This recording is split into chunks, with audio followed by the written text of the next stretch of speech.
እንዲህ እኮ ነው የምልሽ፣ እንዳታለቅሽ። ድብልብል ሆነሻል ደግሞ ተመቸሽ ሀገሩ። ተዋት ቀልድብኝ። የምሬን ነው። ወፈርሽልኝ።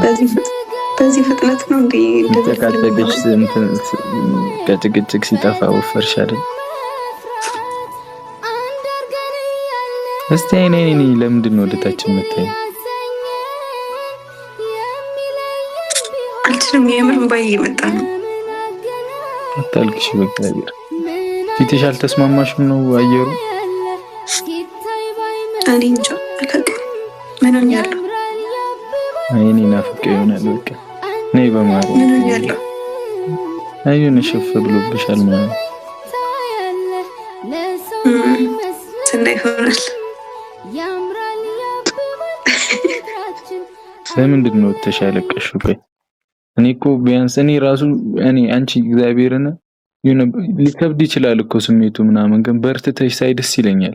አላ ተከፍተሽ እንዳይቆ አልፈልግም። በቃ ምንም ብንቃረ ምንም በቃ ምንም አይነት ሙድ ብናራምድ ማርያምን ቅመሚ ከፍቶሽ ማየት አልፈልግም። አንቺን ይሄንን ታውቂያለሽ አይደል? ጭራሽ ከፍቶሽ ማየት አልፈልግም ምናምን፣ ተሰብረሽ ማየት አልፈልግም። ይሰማኛል እኔ ነው። ምክንያቱም አፈቅርሻለሁ እኮ ቅመሚ። ባንዴ እኮ የትኛውን ፍቅር ሊወጣ አይችልም። ስንጣላም እንደ ከሴት ሴጣን እናስቀናለን እኮ፣ ስንዋደድም እንደዛው። በቃ እኛ እኮ ጸባይ እኮ ነው ያጣነው። እኛ እኮ በመሀላችን የምናስገባው ሰው እኮ ነው የሚያጣላን አይደል? በመሀላችን ሳንግባባ አለመግባባታችን ነው የሚያጣላን እኮ አይደል? እኮ ነው ይልኛውን ካፈቀርሽኝ ነው ይልኝ። በቃ ሌላ ጭቅጭቅ አልፈልግም። ብሩኬ እንደዚህ አትበለኝ፣ እየደወልክ እንደዚህ አትበለኝ፣ የባሰ አታስጨንቀኝ። እኔ እኮ እያስጨነኩሽ አይደለም። መምጣት የምትችይ ከሆነ ነው ይልኝ። እኔ አሁንም እቀበልሻለሁ።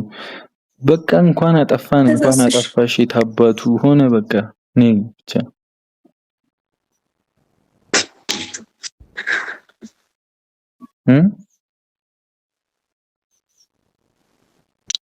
መጥቼስ ከዛስ በቃ ቤታችን ነው።